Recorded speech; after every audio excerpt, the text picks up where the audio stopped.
Rupanya saya sendiri belum apa-apa daripada manusia itu yang bertahan itu dari Tuhan sampai mati hidupnya.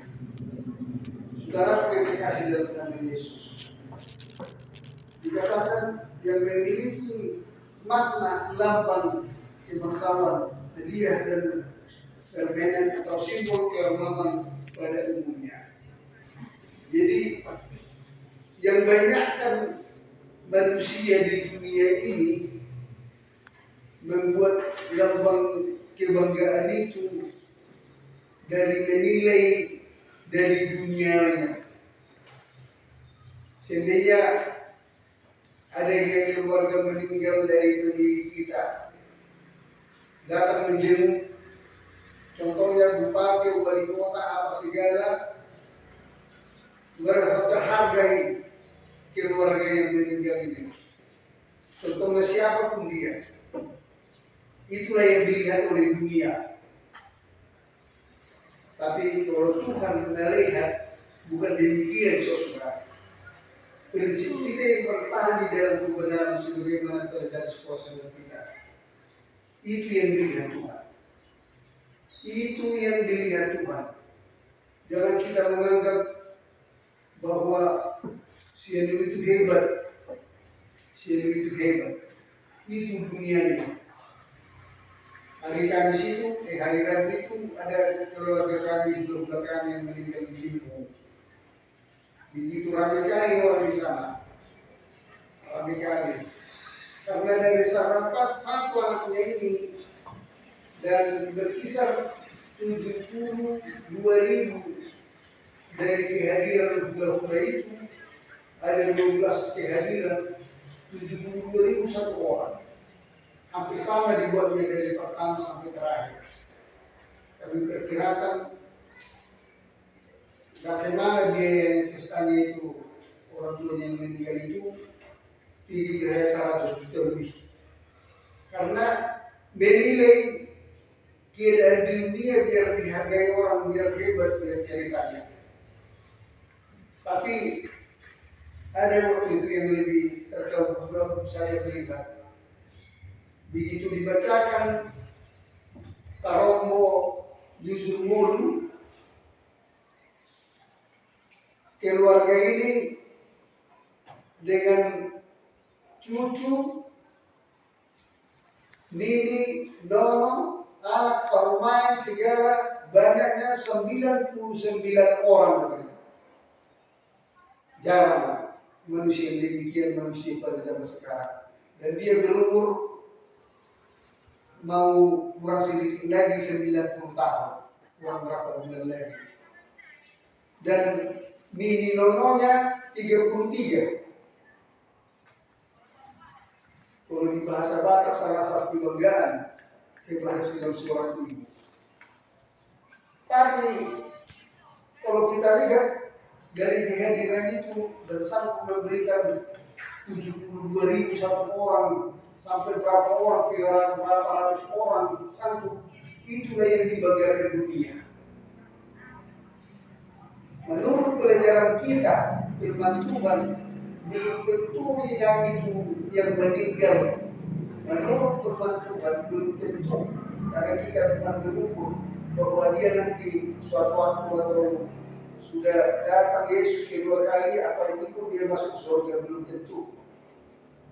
Saudara, yang tujuan tambahan kita ke surga yang selalu kita berikan, jangan dunia minyak.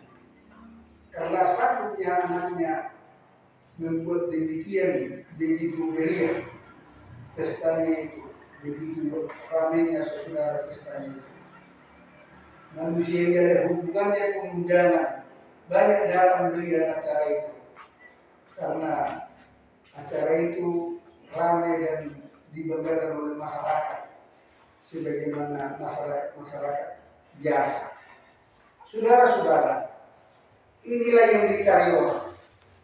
Sikap yang demikianlah yang dicari orang di dunia. Tapi kalau mencari berkorban karena Tuhan, memikirkan Tuhan di dalam hidupnya, Jarang, saudara. Dikatakan di 1 Korintus 9 ayat 24-25 menjelaskan dengan baik bagaimana mahkota-mahkota tersebut diberikan. Mahkota itu berupa lambang bahwa kita mahkota, bahwa kita menjadi calon surga, calon penghuni surga, saudara. Itulah yang selalu kita pikirkan. Jangan kita pikirkan dunia segala isinya apa segala. Tidak, saudara. Menjadi penghuni surga, itulah yang kita selalu pikirkan. Jangan kita pikirkan yang terjadi di dunia, kebanggaan dunia.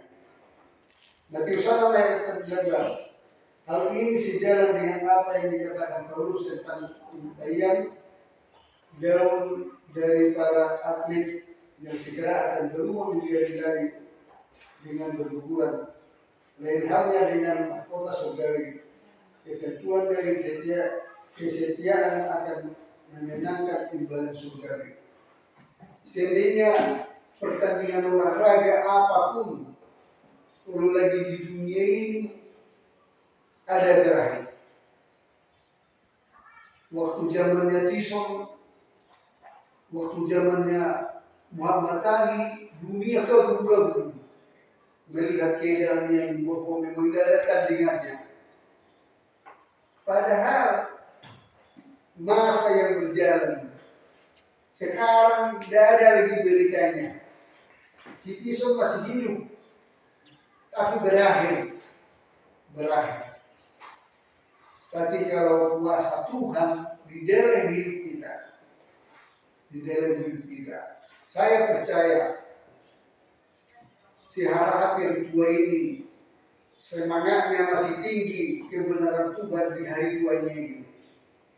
Saya percaya tidak ada lunturnya, tidak ada turunnya. Dia masih semangat mempertahankan firman Tuhan ini. Dia punya prinsip. Demikianlah jujur kita yang ini. Kita punya prinsip. Bagaimanapun sudah contohnya sudah di sini napas kita, tapi kita tegakkan Tuhan itu di dalam apa? Di dalam kehidupan kita. Dan saudaraku, saya pun begitu saya pelajari firman Tuhan tentang ini, selalu saya jaga hidup saya di dalam hidup saya yang selalu membuat penghalang di dalam hidup saya biar jauh dari Tuhan. Bukannya harus orang dunia, harus orang lain, siapa saja bisa saja. Tapi karena kita ada prinsip antara saya dengan Tuhan, saya tidak perlu ragu-ragu. Saya menurut Tuhan dengan kebenaran yang ada dalam pikiran saya. Baik saudara,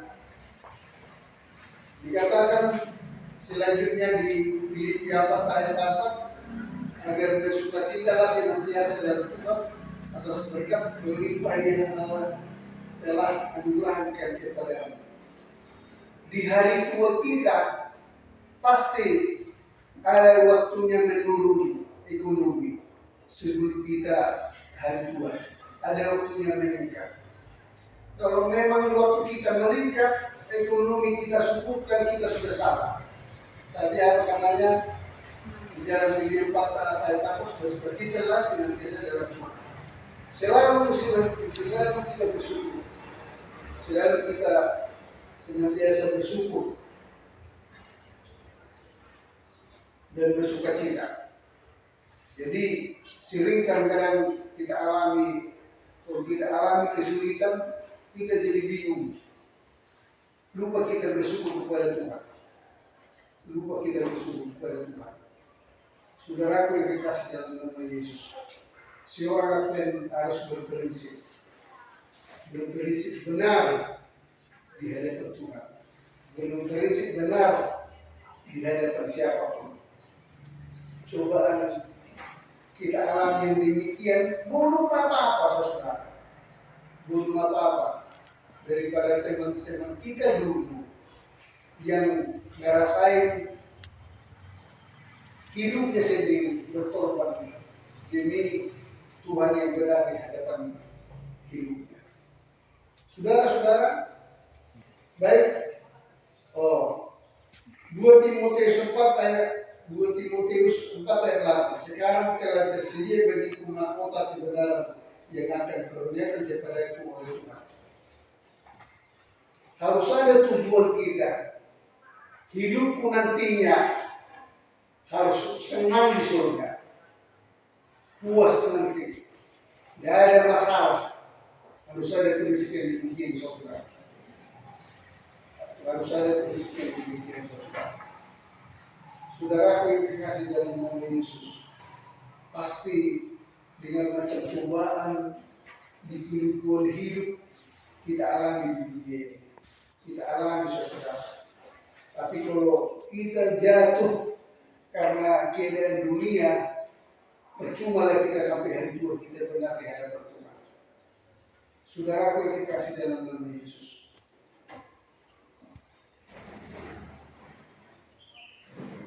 Lukas 15 ayat 7, mahkota sukacita akan menjadi imbalan kita di mana dia akan menghapus segala hikmatan.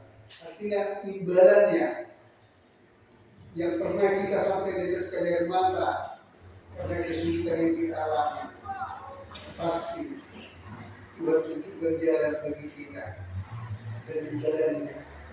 Kalau bahasa di Alkitab sempurna, tidak bisa kita nilai dengan kalimat mengatakan seorang naik di surga kami mau bilang gitu, tidak sempurna para kalimat paling tinggi.